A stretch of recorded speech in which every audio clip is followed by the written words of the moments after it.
Have you ever thought about Buddhism as a piece of technology? Today, we're going to look at it in a totally different way. Not as a religion, but as this powerful, ancient operating system designed to run on the hardware that is the human mind. So let's just start with a pretty provocative idea. What if the word Buddhism isn't just one thing, but two very, very different things that have been kind of bundled together over time? It turns out, pulling them apart reveals this incredibly powerful set of mental tools that anyone can use, whether you're religious or not. All right, first up, one word, two meanings. Let's really break this down. The difference between the philosophy and the religion.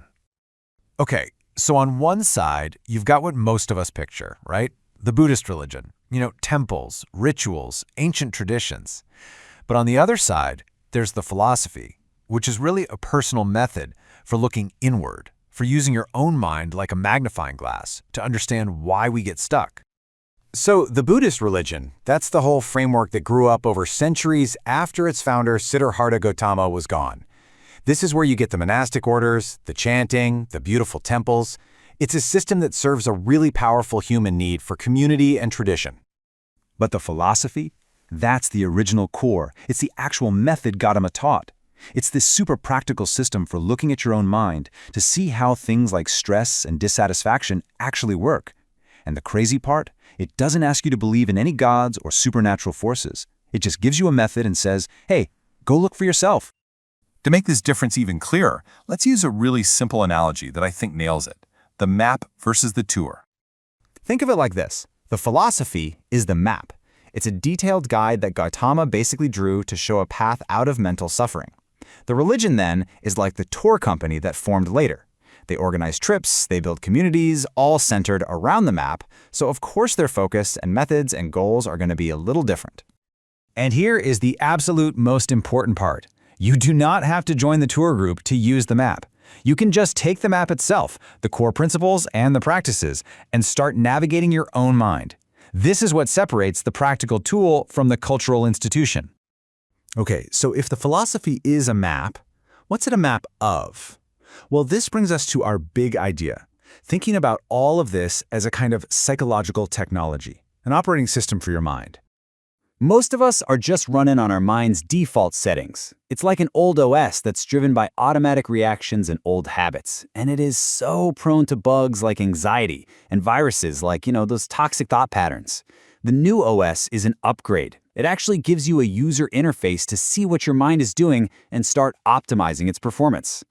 And this new OS comes with a pretty powerful set of features. You get debugging tools like the Four Noble Truths, which is basically a 4-step process to diagnose the cause of any mental bug. You also get a maintenance toolkit, the Eightfold Path, which gives you 8 practical areas of life to focus on for mental upkeep. And the result? Way smoother performance, with a lot less mental static and noise. So, what's the main bug this OS is really designed to fix? It's what often gets translated from the original language as suffering, but I promise you it is probably not what you think it is. We're not just talking about big, major tragedies here. In this system, suffering refers to pretty much any kind of mental friction. It's that low-level anxiety that's always humming in the background, that quick flash of irritation you feel in traffic, or that one obsessive thought you just can't seem to shake. So this OS reveals that most of this mental static runs on a totally predictable automatic loop. It all starts with an event. Then, almost instantly, your mind creates a story about that event. An emotion pops up because of that story, and finally, you have a reaction. This whole chain reaction happens so fast, we hardly ever even notice the steps. And here's the critical insight, the real linchpin of the whole thing. The source of our distress usually isn't the external event itself. It's the automatic, unexamined story we tell ourselves about it. That's the bug in the code. And that tiny little space between the event and the story, that's where all your power is. And all of this really points to a central idea here. What we're talking about is a practical, psychological toolkit that's completely separate from any required dogma or belief system. You see, this whole philosophy isn't about blind faith. The core invitation has always been to treat it like a personal experiment. He basically said, don't believe it because I told you so, try it yourself.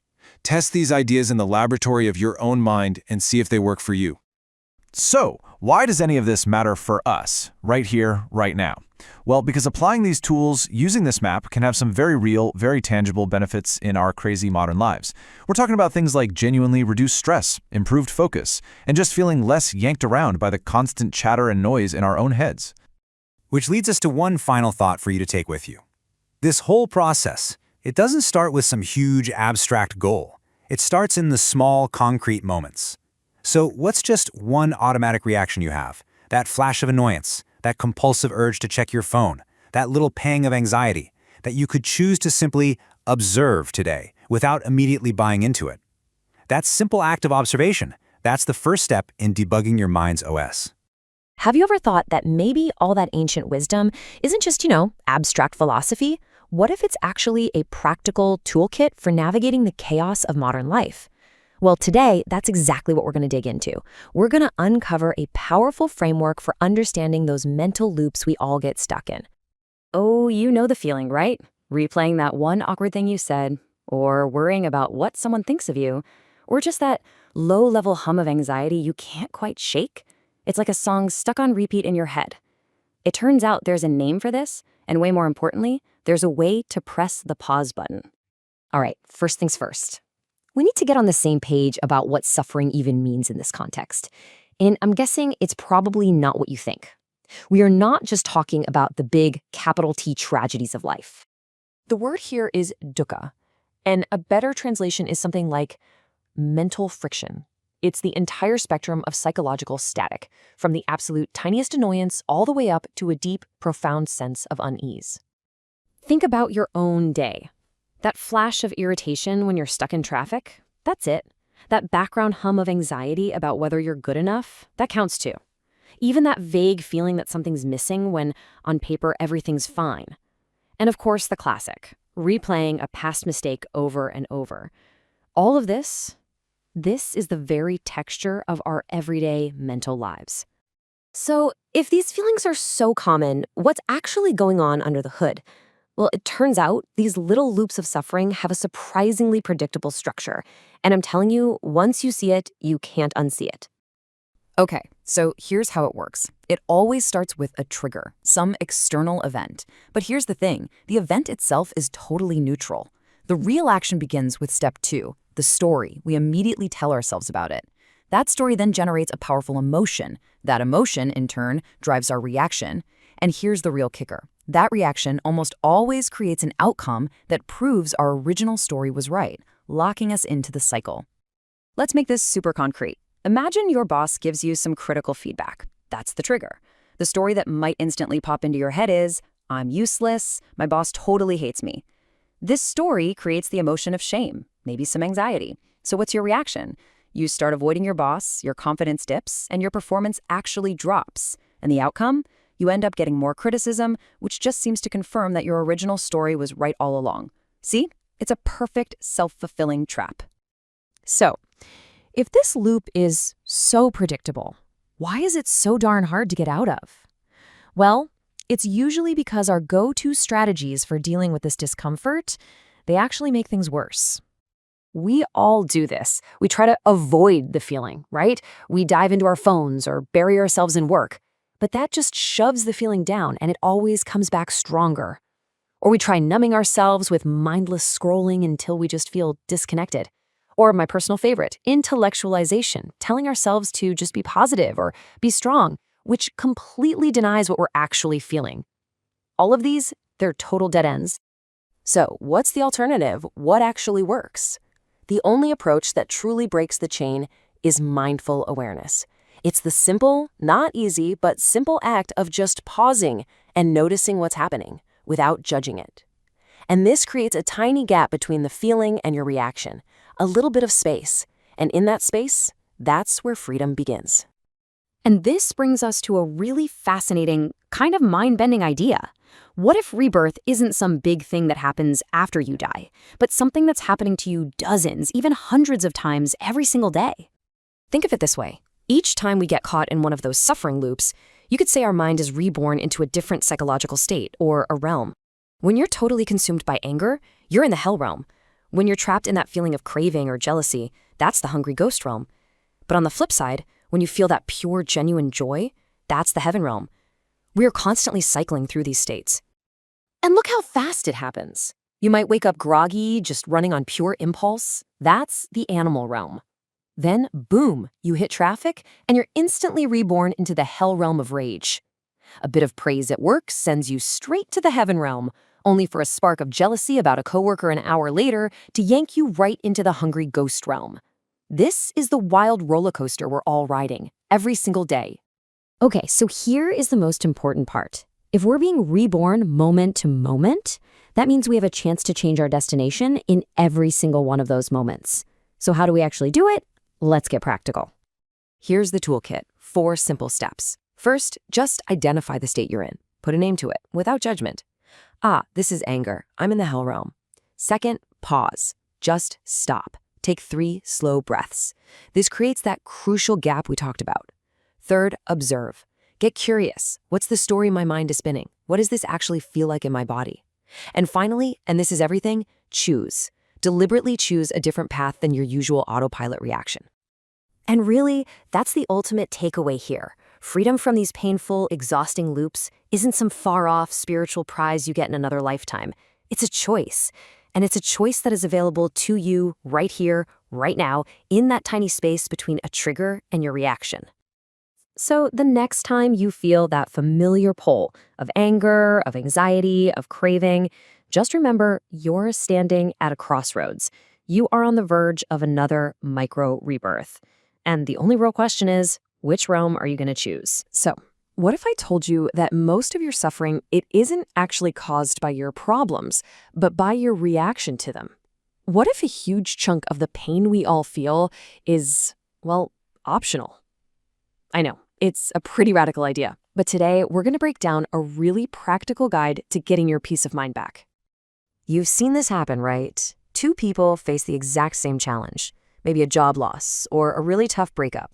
One person just spirals into despair, while the other somehow finds a way to grow from it, to get stronger. The event itself is identical. So what's the one variable that changes absolutely everything? Well, the answer is all about our internal narrative. There's this great analogy for it. Pain is the first arrow. That's the actual thing that happens. You can't avoid it. But the suffering, that's the second arrow. The story of failure or shame or fear that we shoot into ourselves right after. And that second arrow, that's almost always the source of our deepest, most long-lasting pain. Okay, so let's move past the theory and make this really tangible. Let's take a look at a real-life example to see how this internal storytelling machine actually works. So this is Min. The objective event, the first arrow, is that he got laid off. That's a painful fact, for sure. But what happens next, inside his own mind, is what's going to completely shape his experience for the next few weeks and even months. Let's actually map out the brain's default program here. This is that automatic, well-worn path that, for so many of us, leads straight into a cycle of suffering that just keeps feeding itself. Look at this chain reaction. It happens so fast. Step 1, the job loss, that's just the trigger. His mind immediately leaps to step 2, creating this awful story, I am useless. And that story in step 3 creates these incredibly powerful emotions like shame and anxiety. And then those emotions at step 4, they drive his behavior. He starts pulling away from friends and family. It's just a devastating domino effect. And this just fuels an inner monologue filled with these painful stories. No one needs me, my friends are going to look down on me, and these stories, they feel like absolute facts. They drive the very behaviors you see here, isolating himself, endlessly scrolling through social media, comparing himself to everyone else's highlight reel, and of course self-care just goes out the window. Every single action just reinforces that original painful story. And you can see on this timeline how that secondary suffering, all that pain we add on top of the original event, it just compounds. The initial shock in month 1, if it's left to run on that same old narrative, can deepen into real depression by month 6. And a year in, those behavioral patterns have strained the very relationships he needs the most for support. So yeah, that's the downward spiral. It's bleak, but I think we can all recognize it. So what's the alternative? How can he possibly interrupt this automatic destructive process and choose a totally different path? All right, this is where we shift from the problem to the solution. Let's dive into a 3-part toolkit for actually rewiring this response.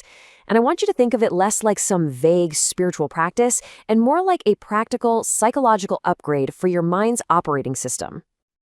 Okay, tool number 1 is mindfulness, or what some traditions call sati. But let's be super clear about this. This is not about stopping your thoughts. It's about learning to observe them. Think of it like this. You are the sky, and your thoughts and feelings are the weather. A storm of anxiety might be passing through, but it can't actually harm the sky itself. Mindfulness is just learning to be the sky, not the storm. This slide shows the whole game right here. The default reaction is to fuse with the thought. I am useless. You and the thought are the same thing. But the mindful shift creates this tiny little sliver of space. I am noticing a thought that says I am useless.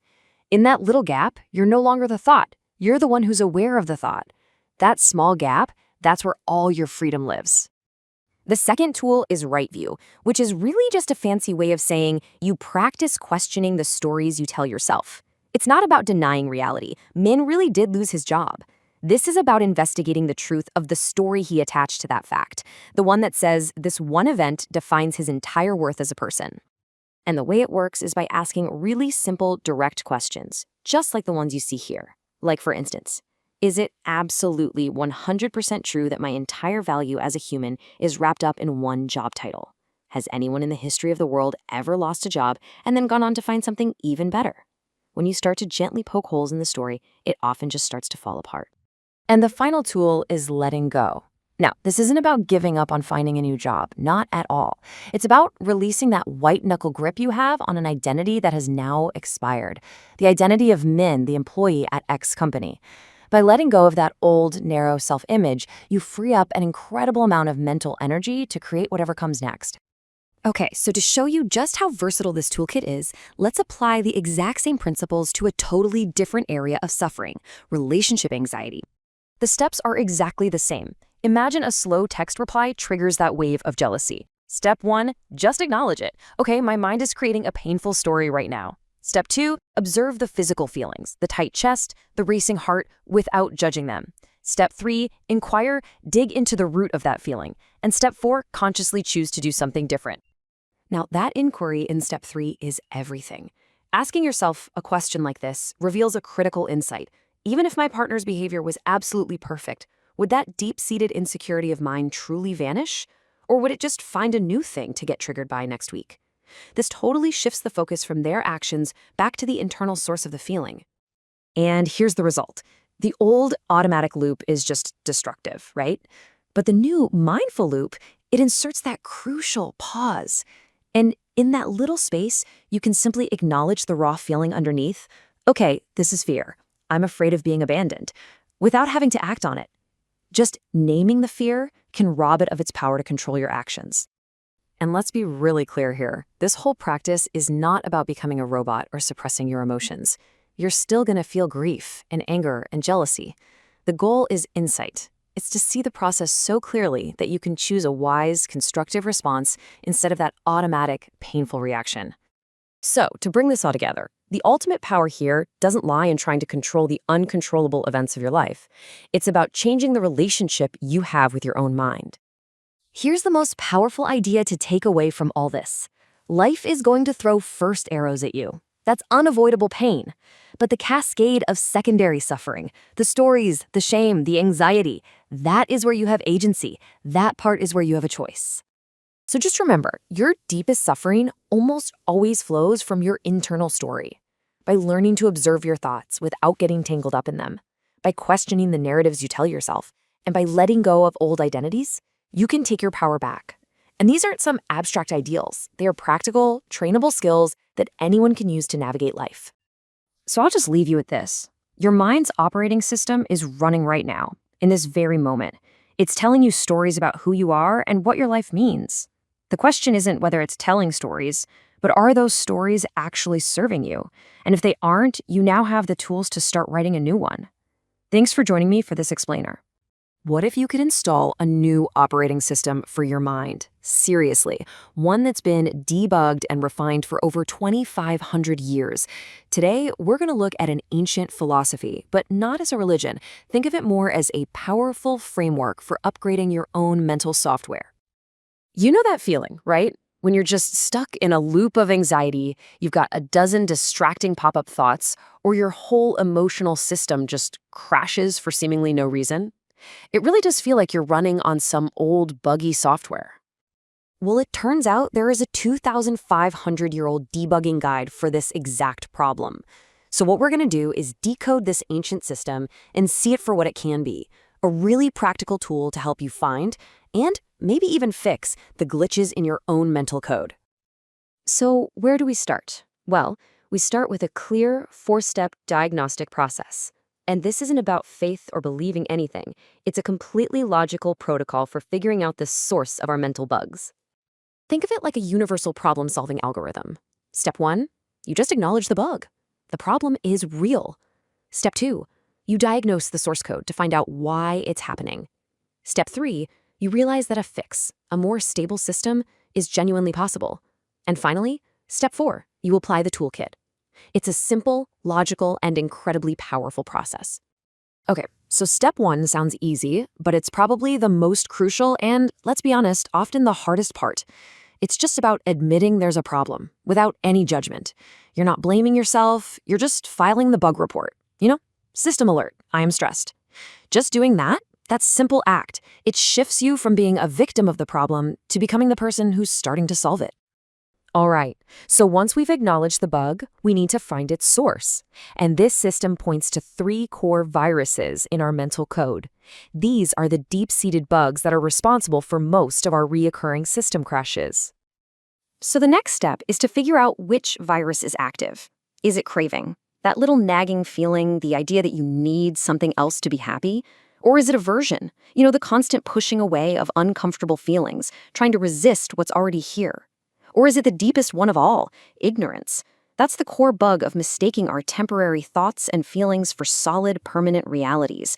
Just knowing which one is running is the key to the fix. Step 3 is all about hope, but a really practical kind of hope. It's not some promise of eternal bliss, no. It's the simple, empirical observation that when you stop running that corrupted code, the craving and the aversion, a state of peace and stability just naturally arises. A clean, smooth-running system is actually possible. So knowing a fix exists is one thing, but how do we actually do it? How do we implement the fix? Well, this brings us to step 4, the software upgrade package. It's known as the Eightfold Path, and it's basically a complete system to help us stop sabotaging ourselves. Now, when you see a list like this, don't think of them as like strict rules you have to follow. That's not it at all. Instead, see them as 8 interconnected functions of a healthy, well-calibrated mind, all working together in harmony. It's about aligning your perspective, your intentions, your words, and your actions in a way that just reduces the friction that causes all those system crashes in the first place. And if that last slide felt like a lot, don't worry. You can basically distill that entire toolkit down into this one incredibly powerful, actionable question. Before you think, before you speak, before you act, just pause and ask yourself this. Honestly, this question is the practice. It's the debugging tool in action, right in your pocket. So if this system is so effective, why isn't everyone using it? Well, a lot of it comes down to outdated information and some common myths that act like a firewall, preventing people from even giving it a try. So let's debunk a few of the big ones. Myth number 1, that this whole thing is pessimistic. The cliche is that it's all about life is suffering, so just give up and escape the world. But the reality is the total opposite. It's not saying life is pointless. It's saying, look, given that difficulty is a part of life, how can we engage with it with the most skill, wisdom, and compassion possible? It's about skillful engagement, not pessimistic escape. Okay, this is a big one for a lot of people. You do not have to believe in literal rebirth to get huge value out of this. You can think of it psychologically. Karma is just cause and effect. Your habitual reactions create your future moments. And rebirth is happening right now, every single second, as you are constantly re-becoming a slightly different person with every thought and every action you take. And finally, A lot of people confuse the cultural traditions, the rituals, the offerings, with the core philosophy. But at its heart, the invitation is simply this: come and see for yourself. It's not about blind faith in some external power. It's about you verifying the results through your own direct experience. And that really gets to the heart of it. The real magic here isn't about being saved by some outside force. The miracle is realizing you have agency. You have the power to observe your own mind and to actually change your default responses. That is the ultimate upgrade. So, as we wrap this up, I'll just leave you with this question. Forget trying to overhaul your entire system at once. That's overwhelming. Just based on what we've talked about, what's the one small recurring bug in your own mental code that you'll try to work on first? So let's dive into a fascinating idea today. What if you could take your own mind for a 30-day test drive? A little experiment to see what's really going on under the hood. Let's find out. You know the feeling, right? That all too familiar wave of irritation when someone cuts you off, or that little jolt of anxiety when you get a vague text. Or maybe it's that inner critic that just never seems to take a break. It really can feel like you're stuck on a hamster wheel of your own making, just running the same mental loops day in and day out. Well, what if you could just step off that wheel? Not forever, not some huge, scary commitment, just for a little while, to see what happens. Think of it like a free 30-day demo version of a new operating system for your brain, a chance to just experiment. And let's be super clear about something right up front. This has absolutely nothing to do with religion or signing up for some new belief system. We're talking about a practical, psychological toolkit. There are no contracts to sign, no obligations, no strings attached. It's just you, your mind, and a few simple experiments for 30 days. Okay, so let's get into the first of these 4 powerful habits for our little trial run. This first one is so simple, but don't let that fool you. It's called name it. So here's how it works. The very next time you feel that wave, anxiety, jealousy, frustration, whatever it is, your only job is to pause. That's it. Just for 10 seconds. And in that tiny little pause, you're just going to silently give that feeling a name. You might just say to yourself, okay, this is suffering. And then maybe you get a little more specific, right? You could label it, this suffering is called fear of rejection. Or maybe for you, it's worry about failure, or simply annoyance. The label itself isn't as important as the act of labeling. So why on earth does this work? Well, this simple act of naming, it performs this kind of mental magic trick. It instantly shifts you from being inside the emotional storm, getting tossed around, to watching it from a safe distance. You go from being the anger to being the one who observes the anger. And that tiny gap you create, that space, that's mindfulness in action. Okay, let's move on to our second habit, which builds on that first one. This is all about picking apart the wild narratives our minds love to create. It's called fact versus story. So this is a little nightly practice, and I promise it takes less than a minute. You just pick one kind of tricky or difficult moment from your day, and you write down 2 sentences. That's it, just 2 lines. And this is the perfect example of what those 2 lines look like. First, you write the raw event, the objective fact. I received a critical email. No drama, just what happened. Then you write the story your mind instantly spun around it. This means my career is over. See the massive difference? One is just data. The other is a full-blown Hollywood disaster movie. So what's the point? Well, after doing this for just a few weeks, you'll start to see your patterns. You'll identify your personal go-to stories. Maybe your brain always jumps to the worst-case scenario, or it always defaults to self-criticism. You start to actually see the mental filter, the colored glasses that you're wearing all the time. This is what's known as right view. All right, on to habit number 3. This one is all about taking back the controls when you would normally just react without even thinking. We're calling this one break autopilot. So each day, you pick just one small situation where you know you have a default reaction. Maybe it's complaining about traffic, or snapping at your partner, or anxiously checking your phone 100 times. And for that one time, just as a little experiment, you decide to do something else. Literally anything else. And this is a classic example, right? Your old autopilot is you send a text, they don't reply in 5 minutes, and boom, you fire off 5 more anxious follow-ups. The new experiment, you send one clear message, and then you physically put the phone down and walk away for 15 minutes. You just sit with that uncomfortable feeling without acting on the reflex. So, why does this matter so much? This isn't about becoming a doormat or letting people walk all over you. Not at all. It's a lab experiment. It's about proving to yourself, about feeling the incredible freedom of having a choice instead of just a knee-jerk reflex. For just a brief moment, you get to step off that spinning wheel of reaction. Okay, let's get to our fourth and final habit for this 30-day experiment. This is a very gentle one, and it's all about building a better connection between your mind and your body. It's the nightly scan. It is so simple. Before you go to sleep, just close your eyes for 5 minutes.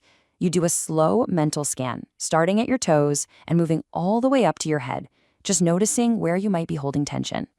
Then you gently ask yourself, what thought or moment from today is still kind of stuck on repeat in my head? Now, this part is absolutely critical. There is one golden rule here, and it is no solving. This is not the time to problem solve or try to figure anything out. Your only job is to be like a scientist with a clipboard. You just note and log what you find. Tightness in the shoulders. Replaying that awkward conversation. That's it. End of job. The whole purpose here is to cultivate insight by simply observing your own mental and physical patterns without judgment, without trying to fix them, night after night. Your system, your brain, your whole self, it just begins to understand itself better. You're learning through a kind of non-reactive awareness. So, after 30 days of trying these 4 simple habits, what can you actually expect? Let's be real, you are not going to be enlightened, but it's pretty much impossible for your relationship with your own mind not to change, at least a little.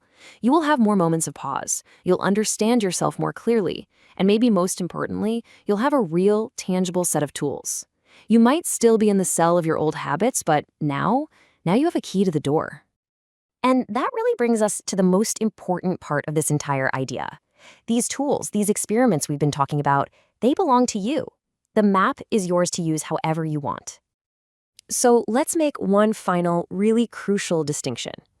Think of Buddhism as the map, a practical, psychological diagram for how the mind works and how to reduce our own suffering. And then there's the Buddhist religion, which is kind of like the guided tour industry. You know, the temples, the ritual, the institutions that grew up around the map. The key is you can absolutely use the map without ever signing up for the tour. You have complete and total agency here. You have every right to reject any beliefs that don't make sense to you. You never, ever have to step foot in a temple or chant a single word. You can, and maybe you should, simply treat these ideas as a technical manual for operating your own mind. And that's really the final invitation here. The whole idea is incredibly simple. If you feel like you've been stuck, standing in the maze of your own repetitive thoughts and reactions for just a little too long, maybe, just maybe, it's worth taking a quick glance at a map that's helped a lot of other people find their way.